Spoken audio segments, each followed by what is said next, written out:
안녕하세요 구독자 여러분들, 난다홀스입니다. 반갑습니다. 여러분들이 그림을 취미로 그리면서 좀 더 재미있고 질리지 않고 알차게 지혜롭게 취미생활을 어떻게 하면 좋은가에 대해서 이야기해 볼까 하는데요. 그림 그리는 스킬을 향상시키고 싶은 마음은 너무나 당연한 것이지만 그림 그리는 것 외에 필요한 다른 부분들이 있는데요. 외적인 것으로는 미술사나 미학 아니면 비평철학 등 인문학적으로 접근하는 것도 좋고요. 하지만 좀 더 편하게 나의 안목을 넓게 깊게 높일 수 있는 여러 방법들 중 하나가 무엇인가 하면 전시장에서 작품들을 감상하는 것입니다. 취미로 그림을 그리고 배우면서 여러분들은 전시장에 얼마나 가시나요? 어쩔 수 없는 상황이나 서로 관계로 인해서 가는 것 말고 내 자신의 독립적인 의지로 가는 것은 거의 드물지 않나 싶고요. 그리고 실질적으로 전시장에 거의 안 가는 사람들이 대부분일 거라 생각을 합니다. 조그마한 휴대폰 화면이나 SNS에 올라와 있는 미술 작품을 모니터로 보는 것과 실제 그림을 보는 것은 정말 확연히 다르기 때문에 직접 작품을 눈으로 보는 것이 좋습니다. 당연히 느낌이 다르고요.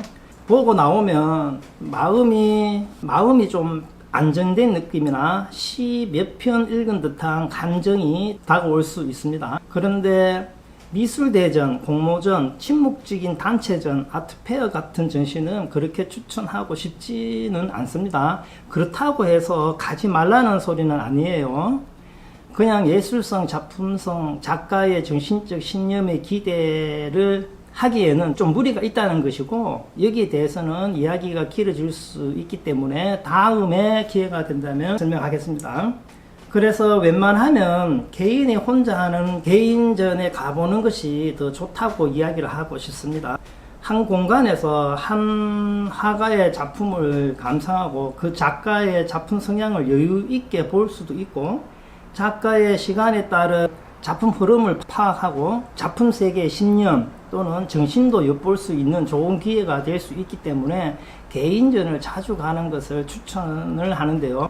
사람마다 개개인의 성향과 취향 그리고 성격에 따라 다르기 때문에 모든 이에게 맞지 않을 수 있습니다만, 그래도 예술이라는 취미 활동에 많은 도움이 되실 겁니다. 전시장에 작품을 보러 가는 것이 쉽지는 않지만 자주 관람을 하다 보면 다양하고 이런 그림도 있구나 하기도 하고, 또 정말 내가 좋아하는 것이 어떤 것인지 스스로 찾을 수 있는 기회가 될 수도 있습니다. 처음엔 어떤 것을 정말 좋아했지만 경험이 쌓이면서 더 좋은 것을 찾을 수 있다는 것입니다. 미시적인 그림에서 거시적이고 성숙된 성인스러운 단계로 올라갈 수 있는 감정의 포인트와 느낌을 경험할 수 있는 기회가 찾아올 수 있습니다.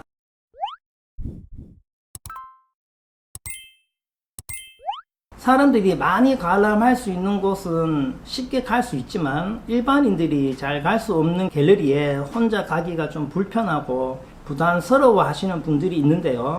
왜냐하면 사람들이 별로 없는 곳에서 조용히 관람하는 것이 좀 적응이 안 되어 있기 때문이기도 하고, 아니면 작품을 감상하다가 작가와 대화하는 것이 좀 쑥스럽기도 하고요. 작품을 사야 될 것 같은 분위기 이런 것이 부담스럽게 다가온다고 하는 분들도 있습니다. 그래도 이런 분들은 개인전을 보러 가자고 하면 가볼 가능성이 높고 조금만 경험을 해도 스스로 미술 교양 활동하는데 어려움 없이 할 수 있다고 봅니다.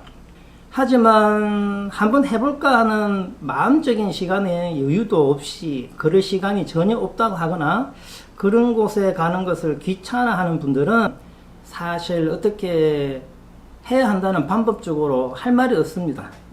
제가 직접적으로 경험해 본 결과로는 아무리 얘기를 한들 잔소리밖에 들리지 않기 때문에 실행할 수 있게 하기엔 좀 어렵다는 것입니다.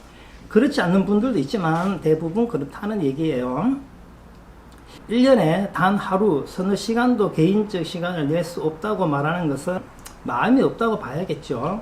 인테리어가 잘 되어 있고 음식이 신선하고 맛있고 좋은 음식점이 어디에 있는지 찾아다니는 시간, 색다른 새로운 분위기 좋은 곳이 어디 있는지 찾아다니는 것도 나에게 즐거움을 줄 수 있기 때문에 성지를 순례하듯 다니기도 하죠. 커피 맛을 찾아 여러 카페들도 가보면서 많은 대화들도 하기도 하고, 매달 여러 곳에서 쇼핑을 하면서 옷도 사기도 하고, 골프나 모임은 웬만해선 잘 안 빠지죠. 이런 것들 중 한 번 정도 하지 않고 게으름 피운다는 마음으로 가보도록 해보세요. 시간이 아깝다는 생각은 들지 않을 겁니다. 나이가 좀 있으신 분들은 손주 데리고 놀이터 가는 것도 좋지만 전시장에 같이 한 가보세요. 교육적으로 얼마나 좋은지, 어릴 때부터 미술 감상에 직간접적으로 경험이 많으면 정서적으로도 좋을 거라 생각을 합니다. 가봐야지 하고 마음을 먹었다고 하더라도 그날이 되면, 아니면 잠시 시간이 지나면 다음에 가지 뭐 하는 마음이 드는 것이 당연한데요. 그렇더라도 꼭 실행을 하려고 노력 한번 해보세요. 별로 중요한 내용이 아닐 수도 있지만, 예를 들자면 영어 공부를 하다 보면요, 듣기만 한다고 해서 늘거나 단어만 많이 알아도 영어가 된다고 생각할 수 있지만 절대 그렇지가 않거든요. 처음에 시작할 때야 이것만 하면 된다, 이런 것을 알면 영어를 완전 전복할 수 있다는 방법들이 공부법이지만 시간이 지나가면 알 수 있습니다. 실질적 영어 공부는 읽기, 쓰기, 말하기, 듣기, 문법, 강영어, 영어권에서의 문화를 알아야만 알아들을 수 있는 것 등 이 모든 것들이 다 같이 서서히 조금씩 나아가야 실력도 늘고 영어의 재미를 맛볼 수 있다는 겁니다. 이처럼 그림만 그리는 것도 좋지만 다른 부분 쪽으로도 영양분을 섭취하는 것이 좋지 않을까 하는 생각을 합니다.